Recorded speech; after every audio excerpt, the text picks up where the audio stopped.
Student, यदि आप NCERT pattern के सभी वीडियोस देखना चाहते हैं, चाहे वह मैथ, फिजिक्स, केमिस्ट्री कोई भी हो, तो आप हमारे चैनल पर बने रहें।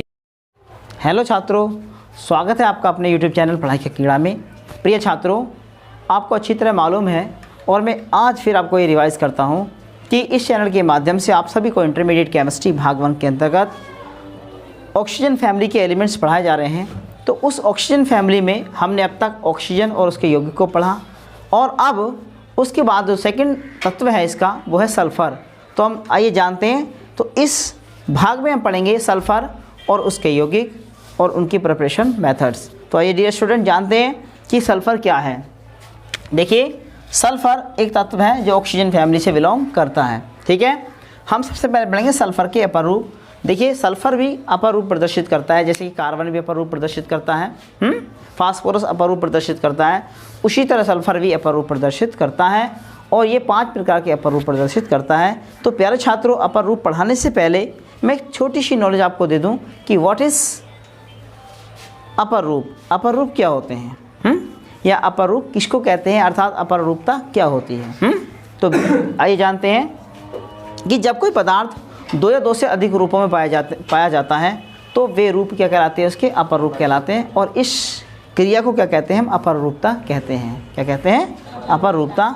तो आइए जानते हैं, सल्फ़र के कई अपर रूप ज्ञात हैं। उसने कहा है कि सल्फ़र के कई अपर रूप ज्ञात हैं, जैसे कि रोम्बिक सल्फ़र, इसको हम अल्फ़ा सल्फ़र के नाम से भी जानते हैं।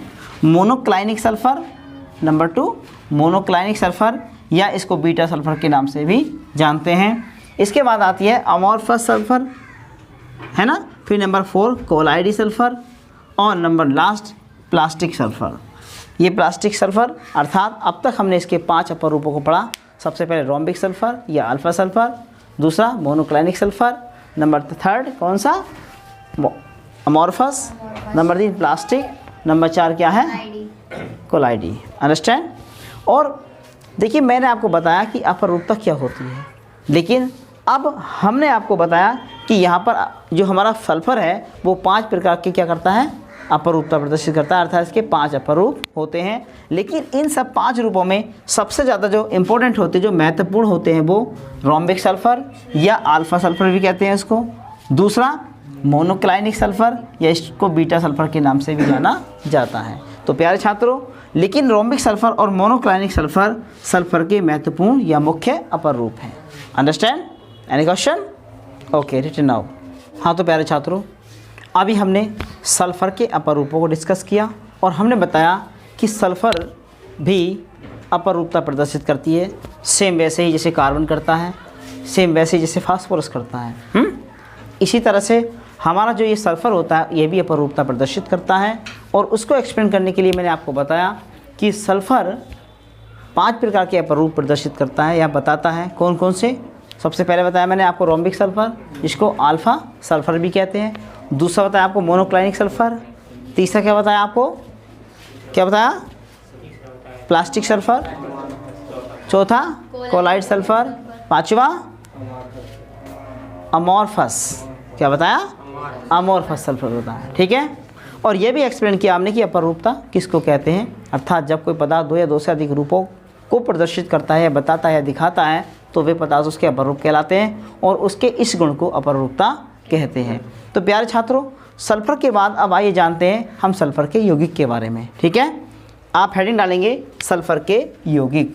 तो प्यारे छात्रों, इसमें हम बताते हैं कि सल्फ़र 2 ऑक्साइड बनाता है। कितने बनाता है? सल्फ़र सदैव 2 ऑक्साइड बनाता है, और वो भी कौन कौन से? नंबर 1 सल्फ़र डाइऑक्साइड, जिसको हम SO2 कहते हैं। दूसरा है हमारा सल्फ़र ट्राइऑक्साइड, जिसको हम SO3 भी कहते हैं। अंडरस्टैंड? यानी पहला कौन सा है इसका ऑक्साइड, सल्फ़र डाइऑक्साइड, और दूसरा सल्फ़र ट्राइऑक्साइड, है ना। अब देखेंगे, ये दोनों ही ऑक्साइड अम्लीय प्रकृति के होते हैं। कैसी प्रकृति के होते हैं? अर्थात सल्फ़र डाइऑक्साइड भी अम्लीय प्रकृति की होगी प्यारे छात्रों, और सल्फ़र ट्राइऑक्साइड ये भी अम्लीय प्रकृति की होगी। कभी कभी विकल्प में प्रश्न पूछ लिया जाता है कि सल्फ़र डाइऑक्साइड की प्रकृति कैसी होती है या सल्फ़र ट्राइऑक्साइड की प्रकृति होती है, तो उसमें विकल्प में आपसे दे देगा 3 ऑप्शन या 4 ऑप्शन देगा। 4 ऑप्शन में दे देगा, पहले में क्षारीय, अम्लीय या क्षारीय, या कोई भी नहीं, है ना। तो आपको पता है कि SO2 और SO3 दोनों ही कैसी प्रकृति की होती हैं, एसिडिक नेचर की, अर्थात अम्लीय प्रकृति की। अंडरस्टैंड। आइए आगे देखते हैं। सल्फर डाइऑक्साइड जल में घुलकर, किस में घुलकर? जल में घुलकर सल्फ्यूरस अम्ल बनाती है, इसलिए SO2 को सल्फ्यूरस अम्ल का एनहाइड्राइड कहते हैं। क्या कहते हैं? एनहाइड्राइड। दूसरा, सल्फर ट्राइऑक्साइड सल्फ्यूरिक अम्ल का एनहाइड्राइड है, यह जल में घुलकर सल्फ्यूरिक अम्ल बनाती है, अर्थात दोनों ही इसके सल्फ्यूरिक अम्ल के एनहाइड्राइड हैं। तो इसलिए हम कह सकते हैं कि हमारे जो सल्फ़र के जो यौगिक हैं, सल्फर डाइऑक्साइड और सल्फर ट्राइऑक्साइड, ये दोनों ही क्या हैं? अम्लीय प्रकृति के होते हैं। You understand? Any question? Okay, written now. हाँ तो प्यारे छात्रों, इसके बाद अभी हमने आपको सल्फ़र और उसके यौगिक और उसकी अपरूपता को पढ़ाया, अर्थात आपको बताया कि सल्फ़र दो प्रकार के ऑक्साइड बनाती है। सबसे पहले बताती है आपको क्या बनाती है? सल्फ़र डाइऑक्साइड, और दूसरा बनाती है सल्फ़र ट्राइऑक्साइड। तो डियर स्टूडेंट्स, हम सबसे पहला यौगिक उसका लेते हैं सल्फ़र डाइऑक्साइड। इसमें हम जानेंगे कि सल्फ़र डाइऑक्साइड प्रयोगशाला में या अन्य विधियों से कैसे बनाई जाती है, क्या उसके गुण हैं, क्या उसके उपयोग हैं। आइए जानते हैं सल्फ़र डाइऑक्साइड को। देखेंगे सल्फ़र डाइऑक्साइड बनाने की विधि। सबसे पहली विधि है हमारी प्रयोगशाला विधि या लैब मेथड, या लैब मेथड। देखिए, प्रयोगशाला में सल्फ़र डाइऑक्साइड गैस कॉपर धातु की खरादन, खरादन का अर्थ होता है छात्रों छीलन, या उसके छोटे छोटे बारीक बारीक से टुकड़े, उसको क्या कहते हैं? हम खरादन कहते हैं, को सांद्र सल्फ्यूरिक अम्ल के साथ गर्म करके, किसके? सांद्र सल्फ्यूरिक अम्ल अर्थात H2SO4 के साथ गर्म करके बनाई जाती है। ये देखो कॉपर की खरादन है, अर्थात कॉपर की छीलन है, ये सांद्र सल्फ्यूरिक अम्ल है। जब हमने इसको गर्म किया तो सल्फर डाइऑक्साइड बन गई और इधर कॉपर सल्फेट बन जाता है। तो देखो Cu+2H2SO4 गर्म किया, क्या बना? SO2, CuSO4+2H2O। अब हम डियर स्टूडेंट्स क्या करेंगे? रिएक्शन को बैलेंस करेंगे। देखो ये कॉपर है हमारी, तो हमारे पास कॉपर का एक था, तो एक पूरा कॉपर का हमारे पास तैयार है। हाइड्रोजन कितने? 2 दूनी 4, तो बेटा 2 और 2 4, यानी ये कंप्लीट हो गए हाइड्रोजन। बात आती है सल्फ़र की, सल्फ़र की इसकी वजह से कितने? 2, एक हमारे पास ये हैगा और एक हमारे पास ये हैगा, यानी सल्फ़र की बैलेंसी पूरी है। उसके बाद ऑक्सीजन की बात आती है, तो 4 दूनी 8, 2 ये रहे और 4 6 और 2 8। इस तरह से हमारी प्रयोगशाला में विधि की जो रिएक्शन है पूर्णतः कंप्लीट हो जाती है। You understand? Any question? Okay, written now. तो प्यारे छात्रों, अब इससे पहले हम आपको डायग्राम की एक्सप्लेनेशन बताएंगे। देखिए डायग्राम में क्या होता है, ये एक गोल पैंदे का फ्लास्क है जिसको राउंड बॉटम फ्लास्क के नाम से जाना जाता है। हम क्या करते हैं, इसमें सांद्र सल्फ्यूरिक अम्ल का एक जलीय विलयन भर देते हैं और इसके नीचे कॉपर की खरादन को डाल देते हैं, है ना? क्या डालते हैं? कॉपर की खरादन। और ऊपरी भाग से जो ये भाग आपको दिख रहा है, छोटी कैपिलरी ट्यूब दिख रही है, इस ट्यूब से या पिपेट से हमने H2SO4 कंसनट्रेट इसमें डालते हैं और बर्नर की हेल्प से इस समस्त एपरेटस को गर्म करते हैं। इस गर्म करने के लिए एक जाली का प्रयोग किया जाता है कि डायरेक्ट हीट ना लगे। जैसे इसको गर्म करते हैं तो यहाँ पर वेपर्स के रूप में क्या सल्फर डाइऑक्साइड बनती है और यहाँ पर जार में एकत्र हो जाती है। इस तरह से प्रयोगशाला में हम एपरेटस का यूज करके, अर्थात उपकरणों का प्रयोग करके सल्फर ऑक्साइड को आसानी से बना सकते हैं। You understand? Any question? Okay, written now. हाँ तो प्यारे छात्रों, प्रयोगशाला विधि के बाद हम एक्सप्लेन करते हैं किसी दूसरी मेथड को, अर्थात अन्य मेथड। तो आइए जानते हैं SO2 बनाने की अन्य विधियाँ या दूसरी विधियाँ। सबसे पहली विधि है इसके साथ दूसरी, पहली हमारी प्रयोगशाला हो गई, दूसरी ये अन्य मेथड में सल्फर को वायु की उपस्थिति में जलाने पर, किसके साथ जलाने पर? वायु की उपस्थिति में जलाने पर सल्फर डाइऑक्साइड गैस बनती है। देखो छात्रों, ये हमारी सल्फर है, जब मैं इसको वायु के साथ जलाया तो क्या बना? सल्फर डाइऑक्साइड गैस बन गई। You understand? इसके बाद आता है थर्ड मेथड हमारा, सिल्वर धातु को सल्फ्यूरिक अम्ल के साथ, कौन से अम्ल के साथ? सल्फ्यूरिक अम्ल के साथ गर्म करने पर सल्फर डाइऑक्साइड गैस प्राप्त होती है। कैसे होती है? ये हमने सिल्वर लिया और ये सल्फ्यूरिक अम्ल लिया, क्या बना? सल्फर डाइऑक्साइड और सल्फर क्या बन गया? सिल्वर सल्फेट और प्लस H2O बन गया, अर्थात जल बन गया। अब हम पहले रिएक्शन बैलेंस करेंगे। देखिए Ag के हमारे पास कितने थे? 2, तो हमारे पास 2 कंप्लीट्स हैं। अब आता है हाइड्रोजन के 2 दूनी 4 हैं, तो डियर स्टूडेंट्स 2 दूनी 4 पूरे हैं। सल्फेट के कितने मेरे पास? 2 हैं SO4 के, यानी S के 2 हैं, O के 8 हैं, तो S के 2 देखो, एक ये हैगा और ये एक है। सल्फर के पूरे 2 हो गए। ऑक्सीजन कितने? 4 दूनी 8, तो 2 और 4 6, 6 और 2 8।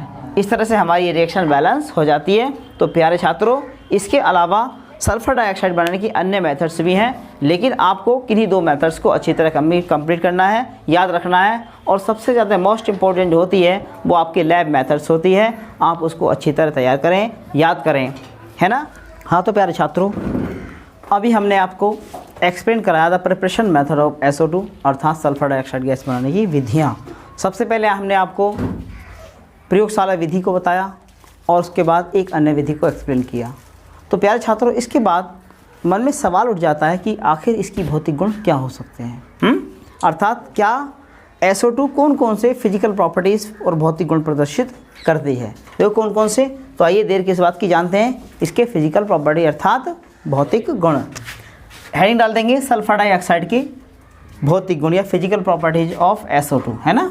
नंबर 1, यह रंगहीन गैस है, अर्थात इसका कोई भी कलर नहीं होता है, अंडरस्टैंड।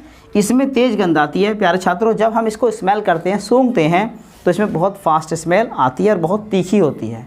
लेकिन एक बात और साइंटिफिक रूप से आप याद रख लें कि जैसे हम इसको सूंघेंगे, इसका जो इफ़ेक्ट होगा हमारे गले पर और नाक पर बहुत विकट होगा, यानी बहुत ही ज़्यादा इसका इफ़ेक्ट नाक और गले पर पड़ता है। इसलिए हम कह सकते हैं कि बहुत ही तेज़ गंध वाली गैस होती है। क्लियर। इसके बाद आती है, अगर हम इसकी विलेयता को देखें, अगर ठंडे जल में हम इसको डालें तो ये बहुत अधिक विलेय हो जाती है, लगभग ऐसा माना जाता है कि लगभग पूर्ण सी विलेय होती है। लेकिन अगर हम इसको गर्म जल में डालें तो गर्म जल में ही है अल्प विलेय यानी कम विलेय होती है। क्लियर। नेक्स्ट, थर्ड, इसका जलीय विलयन जो होता है, अगर हम इसका जलीय विलयन बनाएं तो वह कैसी प्रकृति का होता है, अम्लीय प्रकृति का होता है। इससे पता ऐसे चलता है कि हम अगर उस जलीय विलयन को नीले लिटमस पेपर पर डालें तो वह तुरंत लाल हो जाता है। तो हम कह सकते हैं कि इसका जलीय विलयन कैसा होता है, अम्लीय प्रकृति का होता है, जो नीले लिटमस को लाल कर देता है। क्लियर। अगर हम इसकी डेंसिटी को देखें, घनत्व को देखें, तो प्यारे छात्रों, सल्फर डाइऑक्साइड वायु से 2.2 गुना ज़्यादा भारी होती है। कितनी गुना भारी होती है, कितनी गुना, वेरी गुड, 2.2 गुना भारी होती है। अब इसकी ज्वलनशीलता के बारे में अगर हम बात करें कि भाई हमें ये पता होना चाहिए कि ये ज्वलनशील है, अर्थात जलती है या नहीं जलती, या कुछ पदार्थों के साथ जलने में हेल्प करती है या नहीं करती। तो प्यारे छात्रों जानते हैं कि यह ना तो स्वयं जलती है, अर्थात अगर हम अकेले इसको जलाना चाहें तो ये बिल्कुल भी नहीं जलती, और ना ही किसी को जलने में हेल्प करती है। तो हम कह सकते हैं कि ये ना तो स्वयं जलती है और ना ही जलने में सहायता करती है। तो ये थे इसके भौतिक गुण। इसके अलावा अन्य बहुत भौतिक गुण हैं, लेकिन हम इम्पोर्टेंटली इनको ही डिस्कस करेंगे। Understand. Any question? Okay, written now. हाँ तो प्यारे छात्रों, अभी हमने डिस्कस किया the physical property of SO2 यानी सल्फर डाइऑक्साइड की भौतिक गुणों को। तो प्यारे छात्रों, इसके बाद हम एक्सप्लेन करेंगे इसके केमिकल प्रॉपर्टीज़ को, अर्थात रासायनिक गुणों को। किसको? रासायनिक गुणों को। देखते हैं।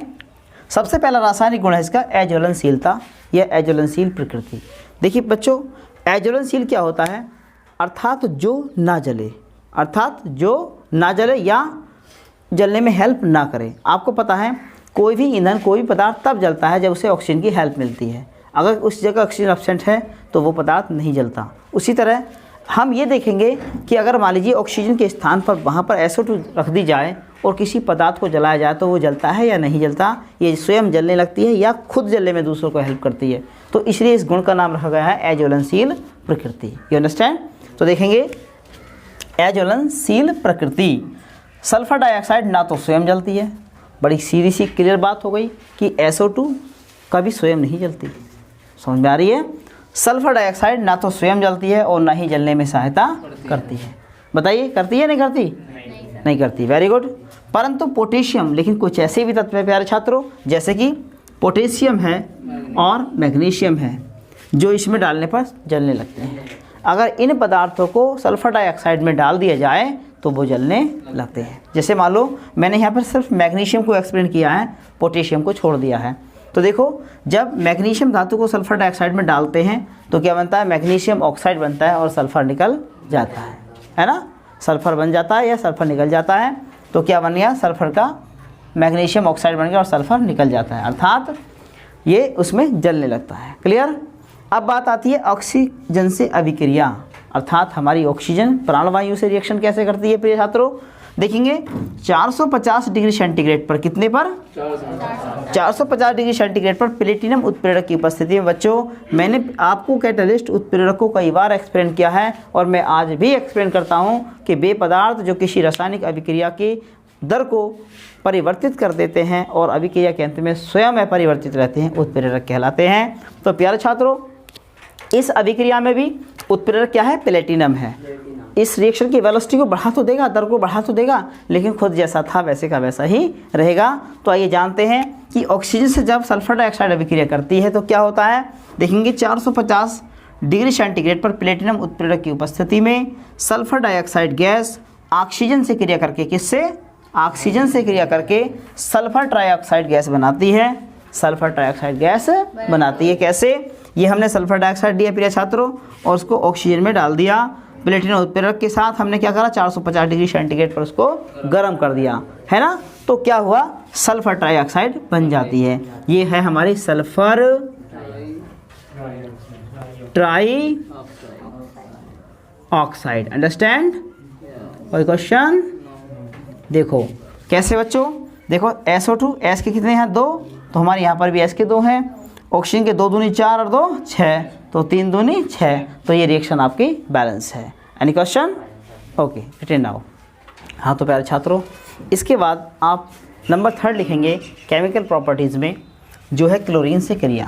किससे, क्लोरीन से क्रिया। आइए जानते हैं क्लोरीन से इसके साथ अभिक्रिया किस तरह से होती है। देखेंगे क्लोरीन से क्रिया, सल्फर डाइऑक्साइड, सल्फर डाइऑक्साइड क्या है, SO2, शुष्क क्लोरीन से क्रिया करके, किससे, शुष्क क्लोरीन से।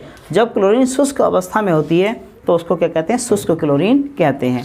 क्रिया करके क्या देती है, सल्फ्यूरिल क्लोराइड देती है, और सल्फ्यूरिल क्लोराइड का सूत्र होता है SO2Cl2, यानी ये योगात्मक रिएक्शन भी दर्शाती है। देखो कैसे, ये SO2 है यानी हमारी सल्फर डाइऑक्साइड है, और ये क्लोरीन गैस है शुष्क अवस्था में। जब इन दोनों को एक साथ ऐड किया, हल्का सा गर्म किया, तो क्या बना, सल्फ्यूरिल क्लोराइड SO2Cl2 बन गया, अर्थात ये योगात्मक अभिक्रिया हो गई। अंडरस्टैंड। इसके बाद आती है एसिडिक प्रकृति, यानी अम्लीय प्रकृति। मैंने आपको बताया था कि अम्ल वे पदार्थ होते हैं जो नीले लिटमस को लाल कर देते हैं या जलीय विलयन में हाइड्रोजन आयन देते हैं। तो प्यारे छात्रों, जो हमारा, मैंने आपको इससे पहले बता दिया था कि सल्फर डाइऑक्साइड का जो जलीय विलयन होता है वो अम्लीय प्रकृति का होता है, जो नीले लिटमस को लाल कर देता है। तो यहाँ भी अगर हम अम्लीय प्रकृति के बारे में देखें तो सल्फर डाइऑक्साइड जल में घुलकर, किसमें, जल में घुलकर सल्फ्यूरस अम्ल देती है। क्या देती है, H2SO3 देती है, अर्थात सल्फ्यूरस अम्ल देती है। कैसे, ये हमारी जल के साथ क्या है, ये हमारे पास सल्फर डाइऑक्साइड है, क्या है, सल्फर डाइऑक्साइड है, और ये क्या है, जल। जब इन दोनों की रिएक्शन होती है तो सल्फ्यूरस अम्ल प्राप्त होता है, H2SO3 प्राप्त होता है। यहाँ पर सल्फर 1 है, यहाँ पर भी 1 है, हाइड्रोजन 2 है तो हाइड्रोजन यहाँ पर भी 2 है। ऑक्सीजन के 1 और 2 3 हो गए, 2 और 1 3 हो गए, तो ये बन गया हमारा सल्फ्यूरस अम्ल। अंडरस्टैंड। Okay, written now. हाँ तो छात्रों, इसके बाद देखते हैं हम नेक्स्ट 5 नंबर की केमिकल प्रॉपर्टीज़ की। आखिर इन सब के बाद जो हमने आपको एक्सप्लेन कराए, इनके बाद भी कौन सी प्रॉपर्टीज़ हमारी ये सल्फर डाइऑक्साइड प्रदर्शित करती है। तो देखो सबसे पहले है, इसके बाद नंबर 5, सल्फर डाइऑक्साइड चूने के पानी, कैल्शियम हाइड्रोक्साइड, क्या होता है, चूने के पानी को दूधिया कर देती है और कैल्शियम सल्फाइड का अपक्षेप प्राप्त होता है। तो प्यारे छात्रों, कुछ बच्चों के मन में एक प्रश्न उठता है कि भाई दूधिया जो, मतलब चूने का जो पानी होता है वो तो स्वयं दूधिया होता है, लेकिन प्यारे छात्रों उसकी बात नहीं चल रही है। चूने के पानी की उस जल की बात चल रही है जो बिल्कुल चूना नीचे जम जाने के बाद ऊपर आ जाता है, इस तरह का जो रंगीन होता है, अर्थात ऐसा होता है जैसे कि हमारा वाटर टैंक का पानी होता है या नल से निकला हुआ पानी होता है। तो उस पानी में अगर हम क्या करें, सल्फर डाइऑक्साइड प्रवाहित कर दें, डाल दें 2-4 बूंद, तो वो तुरंत दूधिया हो जाता है और कैल्शियम सल्फाइड बनता है ना। तो कैसे, SO2 और CaOH का होल ट्वाइस, कैल्शियम हाइड्रोक्साइड है, ये चूने का पानी है ये, तो क्या करा, ये कैल्शियम सल्फाइड बनाएगा और जल निकल जाएगा। इसके बाद क्या होता है प्यारे छात्रों, ये जो हमारा CaSO3 प्राप्त हुआ, ये दूधिया रंग का सफ़ेद अपक्षेप होगा। क्या होगा, सफ़ेद अपक्षेप, ये वाइट प्रेसिपिटेट कहते हैं इसको, है ना। अब आगे देखते हैं next number 6, sulphur dioxide magnesium oxide में ऑक्सीकरण कर देती है। मैग्नीशियम का मैग्नीशियम ऑक्साइड में ऑक्सीकरण कर देती है। ये हमारी सल्फर डाइऑक्साइड है प्रिय छात्रों, और ये क्या है, हमारी मैग्नीशियम धातु है। हम इसको कह सकते हैं मैग्नीशियम धातु से क्रिया भी लिख सकते हैं। तो क्या करती है, ये मैग्नीशियम ऑक्साइड बना देती है और सल्फर निकल जाता है। कैसे, SO2 प्लस Mg, क्या बचा 2MgO प्लस S। तो सल्फर का एक था हमारे पास, सल्फर का एक है। M के कितने हमारे पास, यहाँ 2 है, यहाँ पर एक है, तो यहाँ 2 बैलेंस हमें लगानी पड़ेगी। यहाँ मैग्नीशियम के 2 थे तो इसकी वजह से भी ऑक्सीजन के 2 हो गए, मैग्नीशियम के 2 थे तो मैग्नीशियम के 2 हो गए, अर्थात ये रिएक्शन हमारी बैलेंस हो जाती है। Dear students, any question? Okay, written now. और हेडिंग डालेंगे आप यूज, उपयोग क्या है। हाँ तो प्यारे छात्रों, इसके बाद आपने हेडिंग डाला यूज अर्थात इसके प्रयोग। अब जहन में एक सवाल उठता है कि हमने सल्फर डाइऑक्साइड की प्रयोगशाला विधि को पढ़ा, अन्य विधि को पढ़ा, भौतिक गुणों को पढ़ा और रासायनिक गुणों को भी एक्सप्लेन किया, और जाना कि किन किन क्षेत्रों में कहाँ पर कैसे कैसे ये अन्य पदार्थों से रिएक्शन करती है और नए नए प्रोडक्ट्स देती है। अब इसके बाद आता है कि हमारे लिए इसका क्या उपयोग है, हमारे लिए इसका क्या उपयोग है। तो आइए छात्रों जानते हैं कि हमारे लिए क्या उपयोग है या इसका उपयोग क्या है।